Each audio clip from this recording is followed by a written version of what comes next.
नमस्कार। प्रस्तुत है आज का चिंतन। लोक सेवियों की समर्थता, वरिष्ठता उनकी विद्या, बुद्धि, आयु, वंश आदि के आधार पर नहीं, वरन व्यक्तित्व की विशिष्टता के साथ अविच्छिन्न रूप से संबद्ध है। बड़ा, उससे बड़ा, सबसे बड़ा बनने की ललक इतनी मदान्ध हो जाती है कि न न्याय सूझता है, न औचित्य, न परिणाम, न मर्यादाओं का ध्यान रहता है और न नम्रता सधती है। बैल बनने की प्रतिस्पर्धा में एक मेंढक अपने पेट में हवा भरता चला गया और अंत में उधर कलेवर फट जाने पर बेमौत मरा। वह कहानी मनुष्यों पर भी लागू होती है। जितनी जल्दी बन पड़े, जितना अधिक बटोरना संभव हो, उतना बिना प्रतीक्षा किए, बिना मूल्य चुकाए, किसी भी छल छद्म से अपने लिए उपलब्ध कर लिया जाए। यही है सेवा मार्ग पर चलने वालों की दुर्गति बनाने वाली ललक, भावनात्मक अवगति। आश्चर्य होता है कि जब ख्याति की, पदवी की इतनी अधिक लिप्सा थी, तो उसके लिए दूसरे सस्ते उपाय हथकंडे हो सकते थे।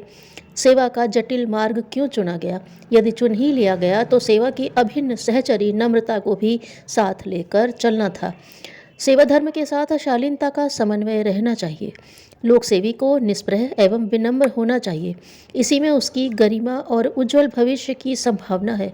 जो बड़कपन लूटने, साथियों की तुलना में अधिक चमकने, उछलने का प्रयत्न करेंगे, वे औंधे मुंह गिरेंगे और अपने दांत तोड़ लेंगे। साथी क्यों किसी का दर्प सहें? किसी के बड़े बनने पर अपनी हेठी क्यों स्वीकार करें? संस्थाओं के विघटन में यह पद लोलुपता ही प्रधान कारण रही है।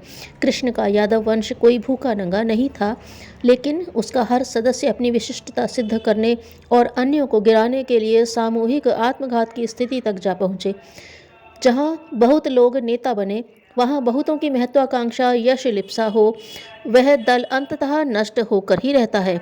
भगवान कृष्ण ने महाभारत के उपरांत हुए राजसूय यज्ञ में आग्रह पूर्वक आगंतुकों के पैर धोने का काम अपने जिम्मे लिया था और सज्जनोचित विनम्रता का परिचय दिया था।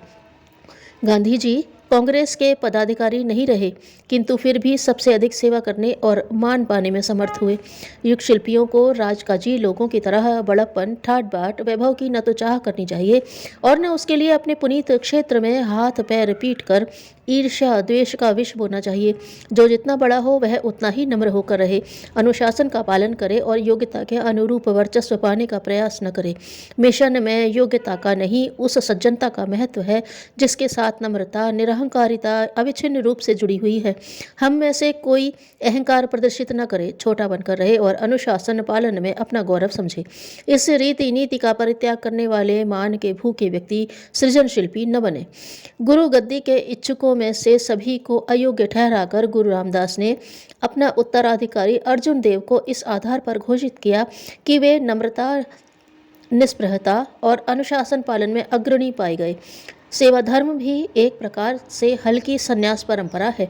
उसमें भूतकाल में अर्जित योग्यताओं, वरिष्ठताओं को प्रायः पूरी तरह भुलाकर मिशन की गरिमा के साथ जुड़े हुए एक स्वयं सेवी के हाथों में जितनी प्रतिष्ठा लगती है, उसी में संतोष करना होता है। स्मरण रहे, अधिक वरिष्ठ व्यक्ति अधिक विनम्र होते हैं। फलों से डालियां लद जाने पर आम का वृक्ष धरती की ओर झुकने लगता है। अकड़ते तो पतझड़ के डंठल ही हैं। गांधी जी के साबरमती आश्रम में गंदगी साफ करने से लेकर छोटे मोटे सभी काम अपने हाथों से करने पड़ते थे, जिन्हें करने में आमतौर से बड़े आदमी अपनी हेठी मानकर नौकरों से कराते हैं। नेतागिरी के लिए विग्रह खड़े करने वाले क्षेत्र दूसरे हो सकते हैं, पर सेवा धर्म में इस प्रकार की लिप्सा का थोड़ा प्रदर्शन भी असहनीय है। स्काउटिंग की जिन्होंने शिक्षा पाई है, वे जानते हैं कि अनुशासन का पालन ही वरिष्ठता का चिन्ह माना जाता है। पदवी पाने के लिए विग्रह करने वालों के लिए स्वयंसेवी संगठनों में कोई स्थान नहीं होता। गुरुकुलों में श्रद्धालु सेवक हर आगंतुकों के जूते पोंछते और यथास्थान रखते देखे जाते हैं। महिलाएं अपनी चुनरी से सीढ़ियां साफ करती हैं। इजराइल के प्रधानमंत्री गोल्डा मेयर सरकारी कर्मचारियों के दफ्तर में स्वयं पहुंचती और समाधान तथा मार्गदर्शन खड़े खड़े चलते फिरते ही करती चलती थी।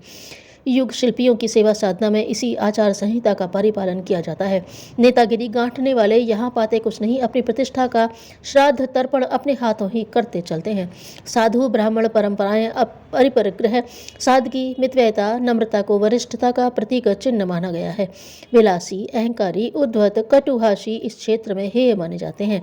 भिक्षाटन के लिए जाने घर घर से रोटी मांगकर खाने के पीछे अहंकार गलाने की वह साधना करनी पड़ती है जिसके बिना आध्यात्मिक उत्कृष्टता पनपती ही नहीं। अहमन्यता एक प्रकार की जोंक है, उससे पीछा छुड़ाने के लिए ऐसे छोटे काम अपने हाथों से करने होते हैं जिन्हें आमतौर से छोटे लोगों द्वारा किए जाने योग्य समझा जाता है। युग शिल्पी एक महान मिशन के अंग अवयव होने के कारण ही सम्मान पाते और उच्च स्तरीय व्यक्तित्व का श्रेय पाते हैं। उन्हें सार्वजनिक प्रयोजनों में मैं शब्द का प्रयोग न करके हम लोग कहना चाहिए। दोष दुर्गुणों की मूल अपराधों की स्वीकृति में तो मैं शब्द का उपयोग हो सकता है, किंतु श्रेय तो सभी के सम्मिलित प्रयत्नों से बन पड़ा है। इसलिए उसके किए जाने में सभी के मिले जुले प्रयत्नों का संकेत रहना चाहिए। साथियों का स्नेह दुलार सहयोग देने में हम अग्रणी रहें। सफलता की चर्चा में उनके श्रम सहयोग का उल्लेख करें। कर्तव्य पालन को सर्वोपरि माने और अहंकार के दावेदार न बने। ऐसी निरहंकारिता का खाद पानी पाकर ही वे सप्त महाव्रत कल्पवृक्ष की तरह फलते फूलते और सिद्ध सफलताओं से लदते हैं, जिन्हें सेवा क्षेत्र में काम करने वालों को उपलब्ध होने वाले दिव्य वरदान कहा गया है।